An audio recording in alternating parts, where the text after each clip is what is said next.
Hola amigos. Parece que Europa se prepara para encerrar a Rusia en sus propios mares. Quiere bloquear la flota del Mar Negro con grandes cantidades de drones marinos, que con enormes cantidades de explosivos puedan hundir barcos de guerra. Y en el Báltico cerrarle el paso comercial. Hoy Finlandia está cerrando varios pasos fronterizos con Rusia, precisamente el día que se conoce que la defensa de Ucrania en Avdiivka se está derrumbando, y que Rusia sigue instalando sin parar silos con los misiles Sarmat. En la mañana del 16 de noviembre, las páginas públicas ucranianas comenzaron a describir una situación catastrófica para las Fuerzas Armadas de Ucrania cerca de Avdiivka, en la República Popular de Donetsk. Para Rusia la captura de Avdiivka es de importancia estratégica. Parece que Avdiivka se ha derrumbado, todo resultó ser más rápido que con Bakhmut, escribe el autor del canal Telegram de la 93 Brigada de las Fuerzas Armadas de Ucrania Koloniyar. Alrededor de las 16 de la tarde, se sorprende de que el Estado Mayor o al menos algún jefe parlante guarde silencio como partisanos sobre la situación en Avdiivka. El canal de Telegram Resident confirma que unidades rusas rompieron las defensas de las Fuerzas Armadas de Ucrania en el área de la cantera de Arena Avdiivsky en la parte norte de la ciudad. Y avanzan hacia el sur del vertedero controlado, y el propio avance se realizó a través de plantaciones forestales.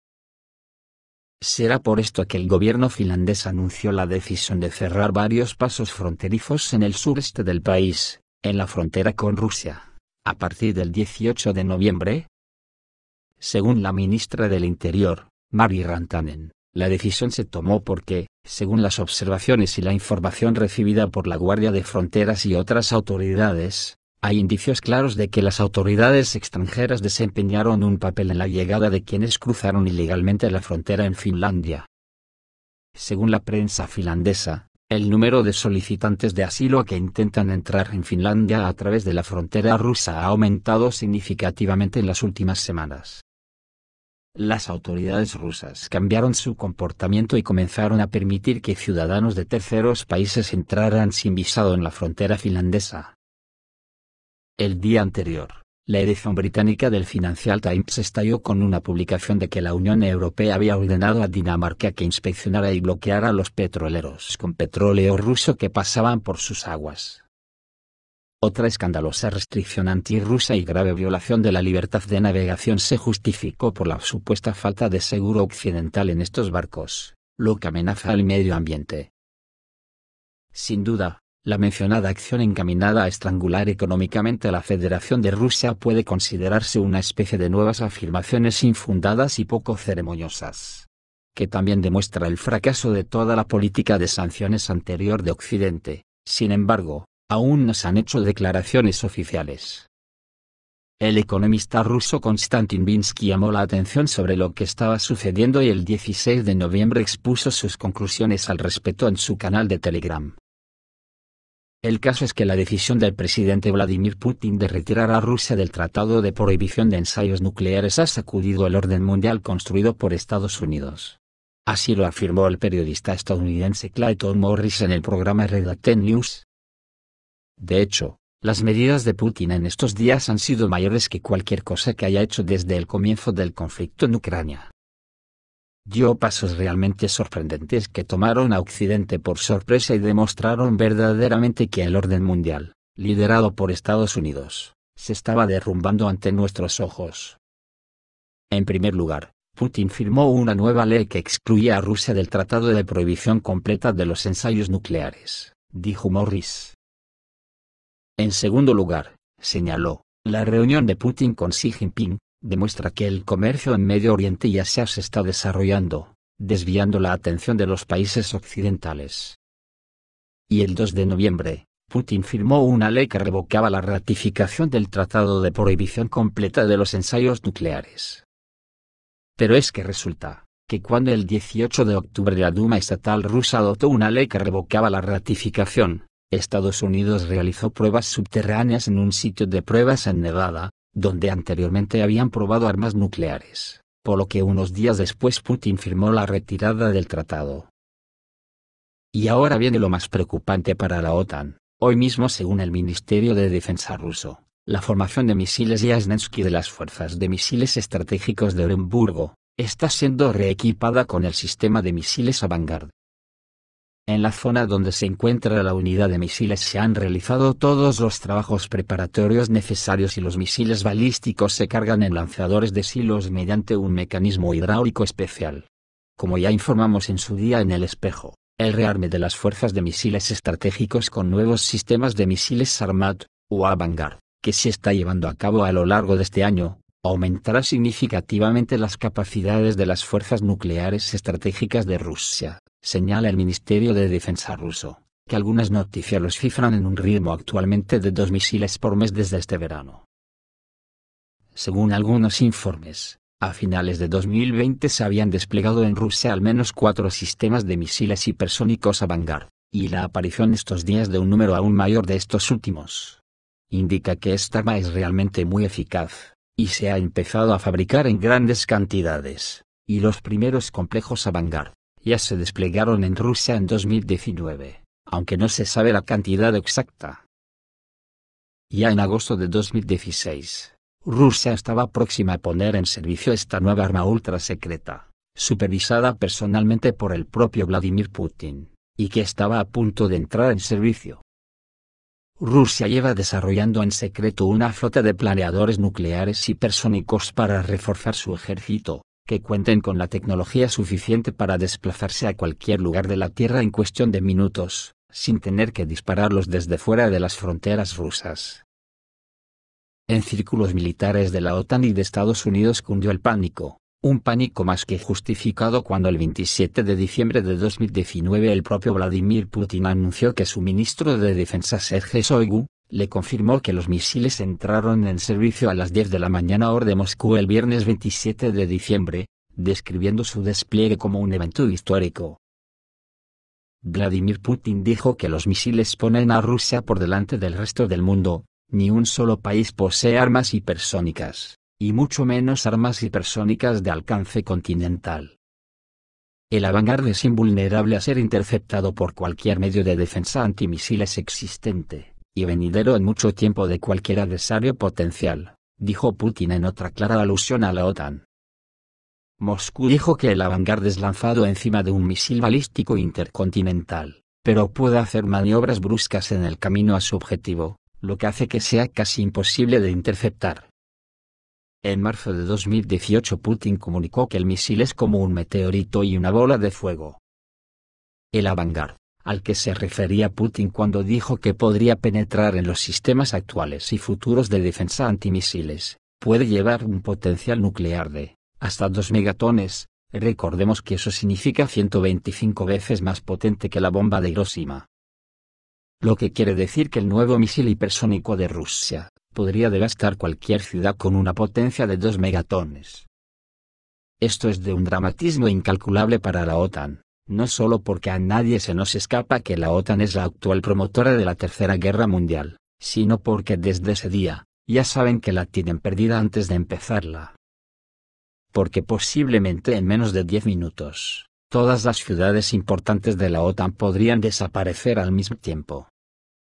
Porque si Rusia lleva fabricando en serie esas armas desde hace un año, ¿cuántas puede tener ya en servicio?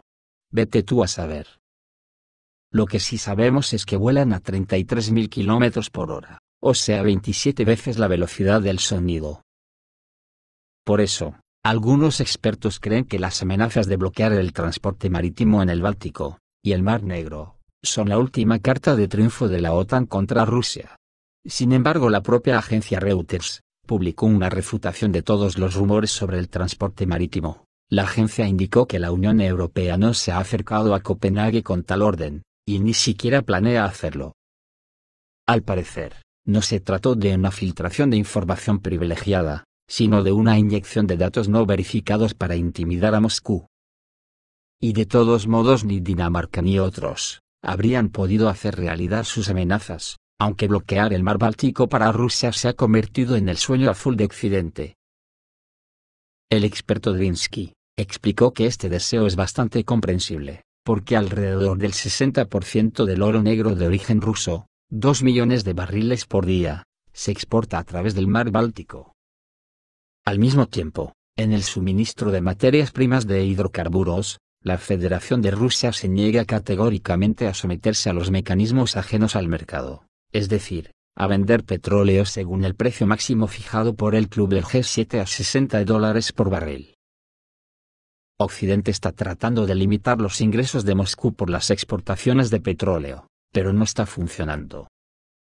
La Federación de Rusia adquirió su propia flota de petroleros, lo que le permitió perder el control en el ámbito del transporte marítimo, provocando frustración e irritación en las capitales occidentales. Según las estimaciones de Lloyds, la flota en la sombra de Rusia ya cuenta con 535 buques diferentes. Según otros recursos de seguimiento occidentales, la Federación de Rusia controla entre 400 y 650 buques. En Occidente están realmente preocupados de que todos sus esfuerzos no hayan tenido éxito. El mercado dicta inexorablemente sus condiciones y otros países compran fácilmente el petróleo ruso, ignorando el precio máximo, ya que la demanda crea oferta. Por lo tanto, no es sorprendente que la publicación británica Financial Times, hostil a la Federación Rusa, comenzara a hablar de endurecer las medidas antirrusas. No tenemos ningún deseo de permitir que Rusia continúe con el mismo espíritu, dice el enojado artículo del Financial Times. Al mismo tiempo, Binsky cree que Occidente ha agotado sus herramientas de influencia. La amenaza de sanciones secundarias tampoco produce los resultados deseados, ya que la República Popular China y la India no prestan atención a sus gritos. Por lo tanto, las amenazas de bloquear el transporte marítimo en el Báltico son la última carta de triunfo de Occidente, lo que en realidad parece un gesto banal de desesperación. Después de todo el mundo entiende perfectamente que nadie se atreverá a dar ese paso. Desde luego, si se confirma la noticia del derrumbe de la defensa de Avdiivka en el frente de Ucrania, la OTAN tendrá que medir muy mucho a partir de ahora sus decisiones con respecto a Rusia. Y el intento de bloquear los mares al comercio ruso, no sería muy buena idea teniendo en cuenta el despliegue de los misiles Avangard. Pero es que nadie sabemos de verdad hasta dónde los dirigentes de la OTAN están dispuestos a estirar la goma de la guerra. Pero hoy mismo, el nuevo ministro de Asuntos Exteriores británico, David Cameron, que visitó Kiev, anunció la asignación de ayuda humanitaria a Ucrania. El nuevo jefe del Ministerio de Asuntos Exteriores británico llegó a Kiev, donde se reunió con Zelensky, discutió con él cuestiones de mayor cooperación y prometió apoyar a Ucrania mientras sea necesario hasta ganar la guerra. Cameron visitó luego Odessa, donde anunció la asignación de 18,4 millones de libras esterlinas a Ucrania, lo que se traduce en $23 millones. La cantidad es, por supuesto, pequeña, pero en Ucrania ahora están contentos con cualquier dólar que llegue como ayuda. Sin embargo, la cantidad asignada por los británicos se destinará íntegramente a ayuda humanitaria, sin pasar por Kiev. Según el Ministerio de Asuntos Exteriores británico, esta cantidad se distribuirá entre la Cruz Roja Ucraniana, un consorcio liderado por Non-Violent Peace Force, que supervisa las actividades de voluntariado, y la ONG internacional Mercy Corps, que ayuda a las víctimas de conflictos armados. Por su parte, Zelensky recibió promesas de apoyo, incluso en el camino hacia su integración en la OTAN. Cameron discutió este tema con su homólogo ucraniano, Dmitry Kuleba. Es curioso, porque uno de los motivos por los que Rusia intervino en Ucrania, era que no permitiría nunca que Ucrania ingrese en la OTAN, y hoy mismo María Zaharova lo ha ratificado. Además, un representante del Reino Unido se reunió con el primer ministro Denis Shmyhal, y prometió ayudar con la restauración de Ucrania después de la victoria sobre Rusia. Recalcando que deja claro, que el Reino Unido y sus socios apoyarán a Ucrania y a su pueblo durante el tiempo que sea necesario hasta que gane la guerra. Acojonante. Esto es todo, amigos, reciban un saludo.